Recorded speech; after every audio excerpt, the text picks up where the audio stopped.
Okay guys, we're back again for the box. We like boxes, and in this side, this box is a 3D printer. To be precise, it's a Tronxy XY-2Pro. I did go for the Titan version, but they didn't have it in stock, so I got this one instead. Right. I did have a quick peek already, that's why the box is open.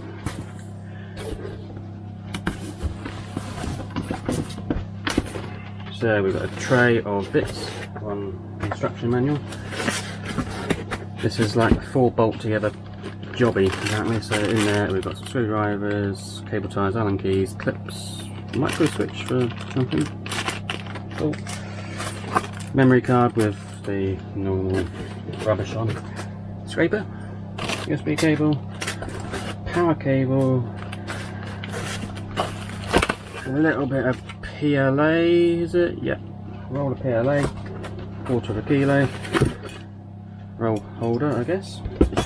That loosely goes in the bin, and that goes in the bin. We've got a flexible pad, a bit of fiberglass, so those down there. And there's the head and carriageways, looks quite nice, quite solid looking. I'm a bit dubious about it only having the one lead screw, because I think that might go wonky. We shall see. All my other printers, they have 2 lead screws, the traditional print set, I think, so 2 lead screws. Anyway, find out soon enough, won't we? Come out! Yeah, I think I can ditch the box. Look on the underside, we've got a ribbon cable down here, another ribbon cable there, that's for the LCD, power supply, electronics all in there, looks good. There's where we put the bolt holes I suppose. So, I think first thing to do is get the LCD off. I've roughly looked through the instructions and it says something about remove the LCD and just stick it down here. And we know what the picture looks like, so we'll go for that. Pretty basic instruction manual. There's the main instructions I suppose. Doesn't really tell you much. But anyway, let's get on with it. See what she powers up like. Gonna have the joyous task of trying to dial it all in and make it work nicely. I'm assuming they've given me Allen keys that will fit. Not quite sure why they've sent so many. Oh, it doesn't fit the first one, hold on! Is that one? Yeah, it's that one.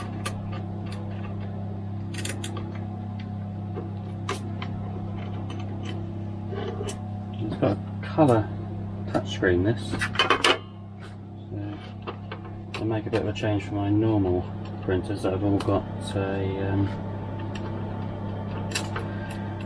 crystal screen, like a 4x20 LCD crystal, black and white jobby. It doesn't do graphics, but this one is a full graphics display apparently.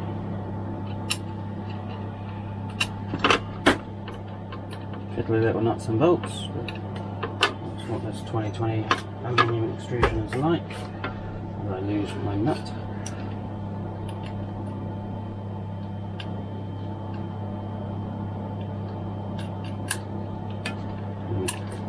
So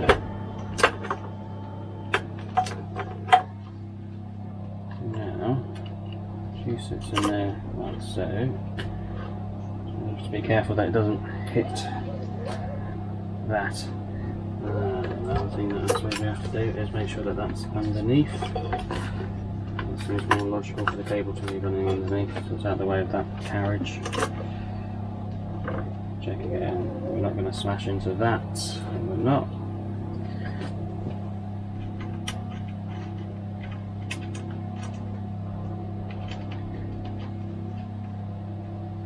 there's a slight comment here, is that kind of feels like that's out on a limb out there, but it's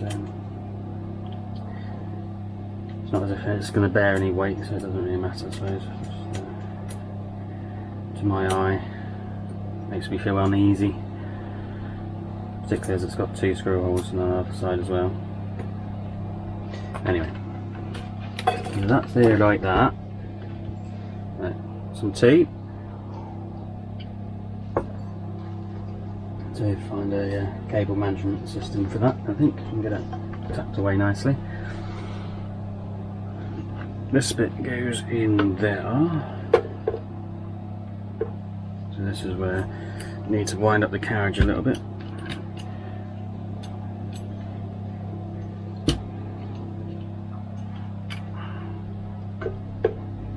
Okay.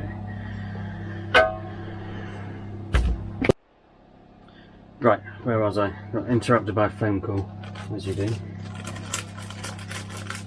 So, we're going to put the carriage on there. So this is going to be tricky, I suppose. We'll have to get it up on its side.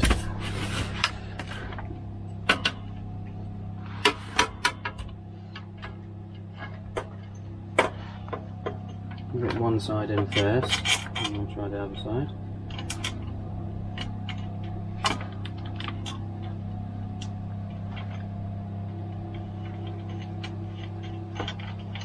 Not too bad. Not too bad.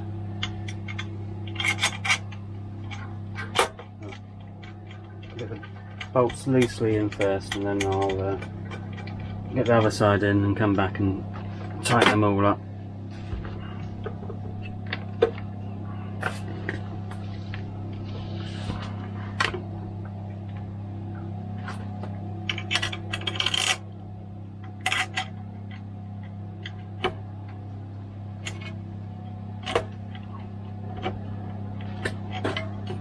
It's a little bit fiddly, right? But to be fair, my workshop's filled up with loads of projects at the moment, and this is the only little bench that I've got, and it is little for doing this. Do a bit more space to lay things out.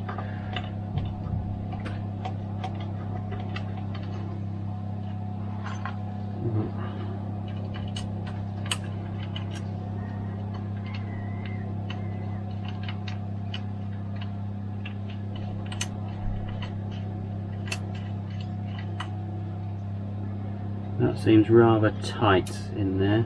That's something to watch out for. So there's the end stop for the carriage there, and the cable's pretty much almost touching the stepper motor output shaft. So that's I need a little cable tie in there to hold that off.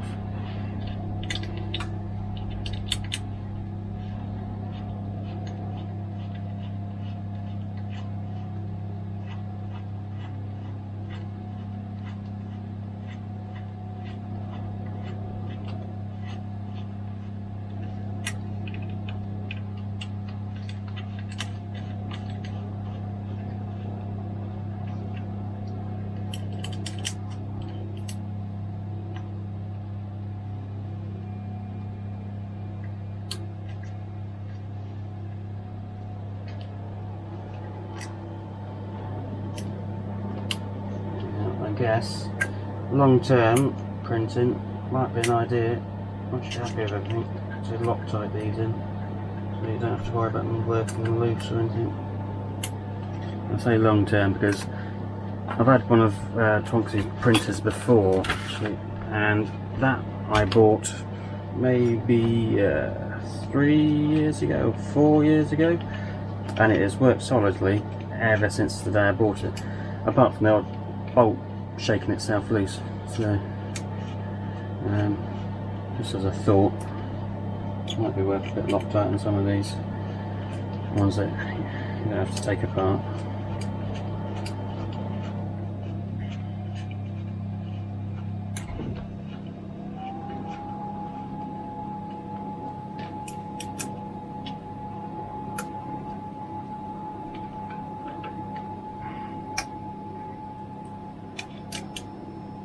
Another looking at this, I'm thinking of the cable management system. I'm thinking it might actually be nice to 3D print something. Well, there might even be something out there already. Just to clip these into the rails, make them nice and tidy. And that's something that we'll look at in a little while. Right, so we're going to be back over this end because we've got that ribbon cable, which is here, that we need to connect, and we'll look for the ident, which is there, and that's on that side, so we know that it goes that way. The little arms come over to hold it in. So yeah, that, I don't know what we'd do with that. It needs something just to stop it flapping around. Don't like cables flapping around. It causes pressure on things. Okay, what else do we need to do then? Well, it comes with a spool holder. So that needs to go up there. Which we'll do in a minute. Or should we do it now? We'll put it in there. Trying to work out the best location for some of these bits.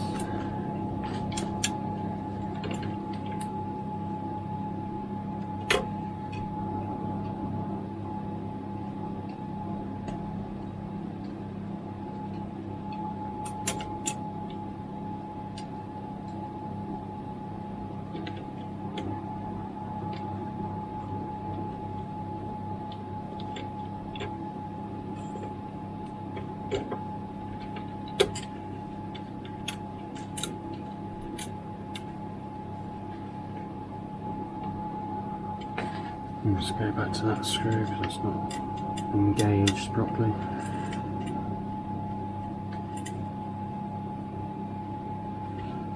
There we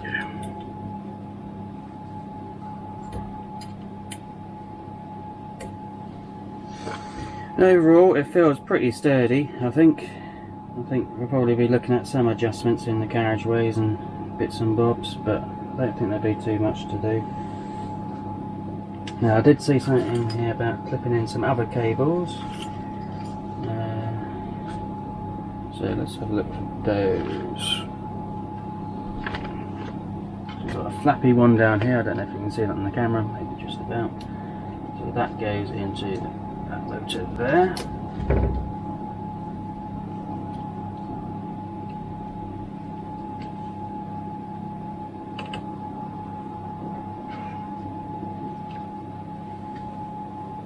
We've got the power switch, SD card socket on the back.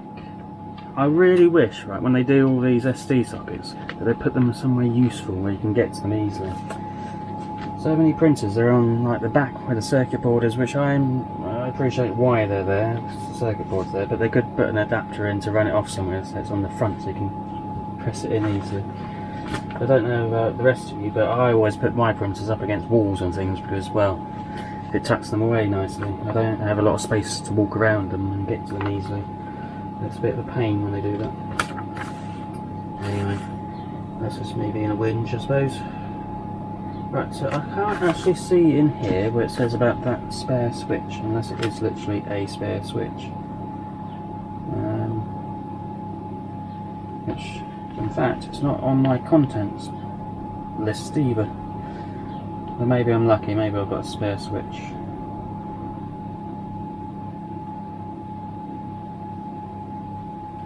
I've got switch there, yes, for X-axis, Y-axis even. Where's X?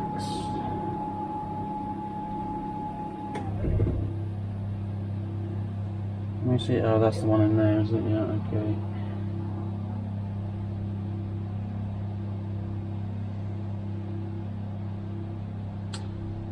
Yeah. Maybe I'm lucky. Maybe I've just got a spare one. There's this panel of an LCD. Memory card slot. It doesn't, does it? No. It's a shame. That would have been nice. but you can't have it all, I suppose. I'd say, I mean, it's not like the basic of budgets of printers, but it's a cheap printer. I paid £130 for it, I think it was. And as you're probably aware if you're looking at this video, you can pay all sorts of money for printers. They go really expensive. And in fact, I've just moved one from this bench that was a MakerBot Z18 was it, I think? Anyway, that printer was about 4 or 5 grand, and to be honest, it wasn't very good. So this is almost a replacement for it, although it's got a little smaller bed size.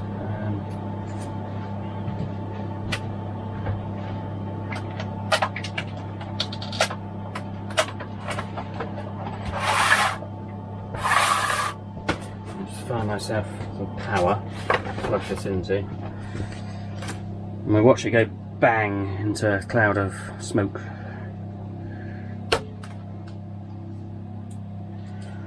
Provided with a UK plug, which is nice as we're in the UK.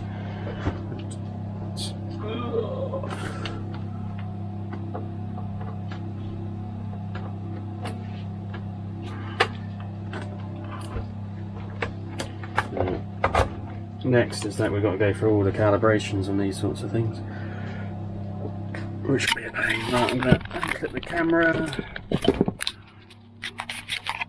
and we shall go for the power button, which is over the back down here.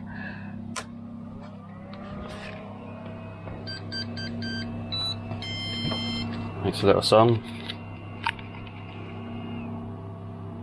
Okay. It's a touch screen as well, this. Oh, it is quite a nice touch screen. Cool. So let's get some movement. Sorry, let's make sure it all moves. Oh yeah.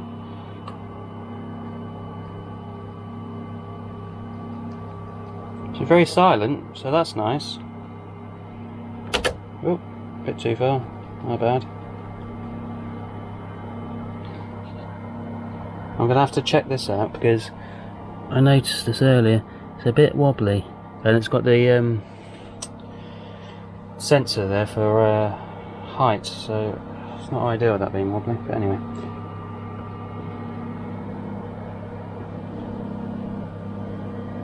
Oh yeah, she's quite smooth. Oh, well, I'm quite impressed so far.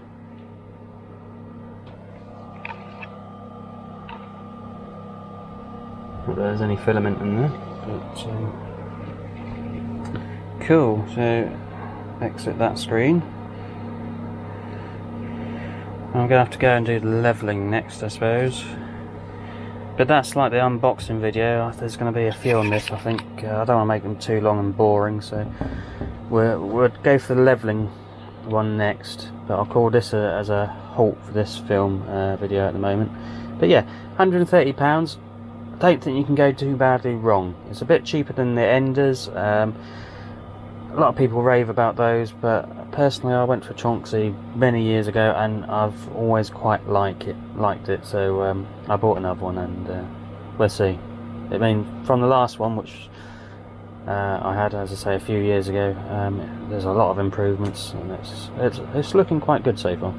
So anyway, enough of this video. I'll do another one with the getting to use it, the leveling and all those sort of precise sort of details. So for now, have fun, be safe, go build something, or buy a Tronxy printer. Woo!